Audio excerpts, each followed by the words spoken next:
Olá, seja bem-vindo para o nosso curso de mentoria. Hoje nós vamos falar sobre um assunto que eu acredito que é de extrema importância. Hoje nós vamos falar sobre por que Deus prova o homem. Por que Deus prova o homem? Uma das coisas mais difíceis da vida cristã é o fato de que se tornar um cristão não nos torna imunes à provação dessa vida. E o que é provação? Provação é o meio pelo qual Deus permite que passemos por circunstâncias adversas, e a provação visa o nosso melhor desempenho, visa transformar-nos. Agora nós precisamos saber que provação não é o mesmo que tentação. A tentação tem o intuito de destruir, derrubar, denigrir e arruinar a nossa identidade. Então vamos estudar um pouquinho e saber um pouco mais sobre isso? O salmista disse em Salmos 11, verso 5, apenas a parte A: o Senhor prova o justo. Então a prova vem de Deus, mas a tentação não.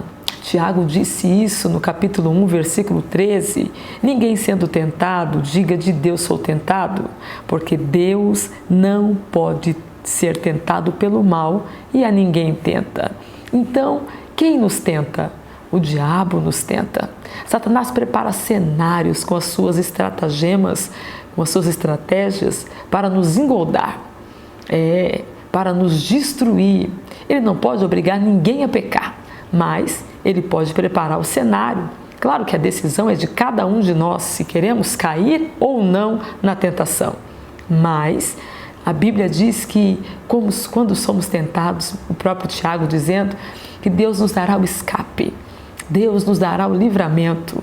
Por isso que nas outras aulas nós temos falado tanto sobre o relacionamento, não é? Nós temos falado tanto sobre se aproximar de Deus, ter uma vida relacional, cotidiana, diária com o Senhor, para que possamos estar sensíveis ao mundo espiritual e recebermos de Deus as orientações, meditando na sua palavra, tendo uma vida de oração, não é mesmo? Então, entenda isso, que somos tentados pelo diabo por nossa própria causa. Sim, nós somos culpados das tentações. E por que somos culpados? Porque nós não fechamos as brechas, nós nos julgamos fortes. E é exatamente naquela brecha onde nós achamos que conseguimos, damos um jeito, conseguimos remendar, tapar de alguma forma, é ali que o inimigo vai colocar as suas estratégias, as suas artimanhas. Perceba o que está escrito: mas cada um é tentado quando atraído e engodado por sua própria concupiscência. Depois, havendo a concupiscência concebido, dá luz o pecado. E aí então o pecado consumado gera a morte. E o que é concupiscência, irmã Luciene? É uma ganância, é uma cobiça, é um desejo forte, um forte anseio de fazer algo que desagrada a Deus. Por isso, João escreveu na sua primeira epístola, no capítulo 2, versículo 16: porque tudo que há no mundo, a concupiscência da carne, a concupiscência dos olhos e a soberba da vida, não procede do Pai, mas procede do mundo. Então entenda, nós somos tentados porque nós temos falhas, nós temos erros. Desde quando o pecado entrou no mundo, o homem foi destituído da glória de Deus, afastado da presença de Deus, e com isso nós temos uma natureza que desagrada a Deus. Por isso precisamos nascer de novo, e nós já falamos sobre isso na aula de soteriologia, não é mesmo?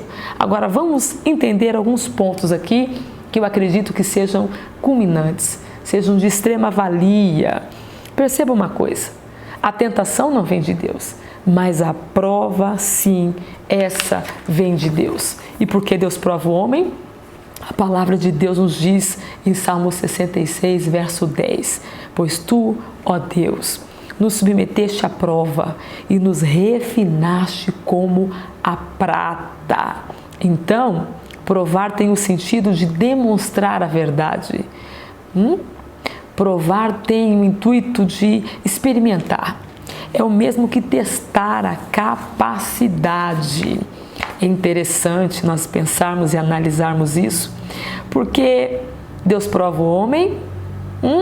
Primeiro, Deus prova o homem para revelar a autenticidade, porque a provação tem o intuito de revelar e também de mudar. O propósito é revelar o estado do nosso coração. Deus quer nos mostrar o estado do nosso coração e, ao provar-nos, Deus deseja nos conduzir pelas sendas do autoconhecimento. Essa provação é para que venhamos nos conhecer. Deus não nos prova para que Ele nos conheça. Não. Jesus disse que não precisava que ninguém lhe dissesse o que estava dentro do homem, porque Ele bem sabia, Ele bem sabe o que está dentro do homem. Então, por que essa prova leva-me às sendas do autoconhecimento? Para Deus me conhecer? Não, mas para que eu mesmo possa me conhecer. Essa prova não é para que Deus me conheça, mas nós precisamos nos conhecer, porque nos tornamos estranhos a nós mesmos, achando que nos conhecemos, mas na verdade nos iludimos e achamos que sabemos tudo sobre nós, mas nós não nos conhecemos. Por isso eu sempre digo, nunca diga nunca, sempre diga que o Senhor me proteja, que Deus me defenda, porque nós não sabemos qual a nossa atitude em relação a alguns acontecimentos. Às vezes julgamos a posição das pessoas e falamos de uma forma como se jamais cometeríamos algo comparado, mas a verdade é que diante da posição da mesma, nós não sabemos o que faríamos. Por isso, Deus nos prova. Porém, nós somos muito, mas muito surpreendidos com as facetas desconhecidas da nossa personalidade. Não é mesmo? Olha o que disse Jeremias no capítulo 17, os versículos 9 e 10. Enganoso é o coração, mais do que todas as coisas, e perverso. Quem o conhecerá? A resposta está dentro do mesmo texto. O Senhor, eu, o Senhor. Esquadrinho o coração e prova os rins, e isso para dar a cada um segundo os seus caminhos e segundo o fruto das suas ações. Você percebe que Deus quer nos mostrar quem somos. Deus quer que nós venhamos conhecer-nos. Essa prova tem esse intuito de revelar, de mostrar o que de fato nós somos. Mas não apenas isso, porque Deus prova o homem. Segundo, Deus não prova o homem apenas para revelar o que está dentro do seu coração, mas Deus também prova o homem para limpar e corrigir o nosso coração. Porque Deus não admite a impunidade, a injustiça, não. A Bíblia diz que a justiça de Deus requer que todo erro seja devidamente reparado. É interessante nós olharmos isso, pensarmos nisso. Então Deus nos prova, e essa provação aplicada visa sempre o bem, a restauração completa e também a limpeza profunda do nosso coração. Entenda, essa prova tem por fim corrigir e mudar as nossas atitudes. Jesus disse, pois é do interior do homem, é do interior do coração dos homens que procedem os maus pensamentos. É do interior do homem que procede a prostituição, o furto, homicídio, adultério. É do coração do homem que produz e que vem a avareza, as maldades, o engano, a dissolução, a inveja, a blasfêmia, a soberba, a loucura, vem do interior do homem. Jesus disse em Mateus 7, 21 e 23, todas esses males. Marcos, melhor dizendo, capítulo 7, versículos 21 a 23. Todos esses males procedem de dentro, do interior do homem, e isso é que contamina o homem. Então, Deus usa a provação para limpar, para corrigir, para tirar de nós aquilo que nos contamina, aquilo que nos afasta do centro da sua vontade, aquilo que nos desmoraliza e também nos corrompe. Essa aprovação é Deus corrigindo, é Deus transformando, é Deus entrando nos corredores escuros das nossas emoções e transformando, corrigindo, mudando. Por isso Deus prova o homem. Mas não apenas por isso. Deus não apenas prova o homem para que o homem próprio o conheça. Deus não apenas prova o homem para que eu mesmo me conheça. Deus também não apenas prova o homem para mudar, transformar o seu interior, corrigir os seus erros, mas Deus também prova o homem para amadurecimento, para o crescimento. Davi é um exemplo disso. Davi foi fortemente provado e olhamos o que ele disse acerca disso. Ele disse em Salmos 119, versículo 71 e outros versículos ainda dentro do Salmo 119. Ele disse: foi-me bom ter sido afligido para que eu aprendesse os seus estatutos, para que eu guardasse a sua palavra. E é interessante porque no final da vida, Davi chama o seu filho, Salomão, que será o substituto do trono, e diz para ele em 1 Reis capítulo 2, dos versículos 1 ao 3, filho, eu estou partindo, estou indo por todo o caminho de toda a terra, eu estou morrendo, mas agora é a sua vez. Eu quero te dar 2 conselhos, Salomão. Ser corajoso, seja um homem firme e seja um homem. Ser homem, meu filho. O intuito aqui é dizer a ele que ele precisa amadurecer. O intuito aqui é dizer para ele que ele precisa ter firmeza para passar por todos os processos, para viver o propósito. E também ele precisa amadurecer dentro de cada fase, dentro de todos os propósitos. Deus tem uma elevação. Então a aprovação, ela visa também me amadurecer. E não somente isso, mas também nos gloriamos na tribulação. Não foi isso que Paulo disse aos Romanos, capítulo 5? Sabendo que a tribulação produz a paciência. E a paciência é a experiência, e a experiência é a esperança. E a esperança não nos traz confusão, porquanto o Senhor Deus derramou em nossos corações o seu Espírito que foi nos dado.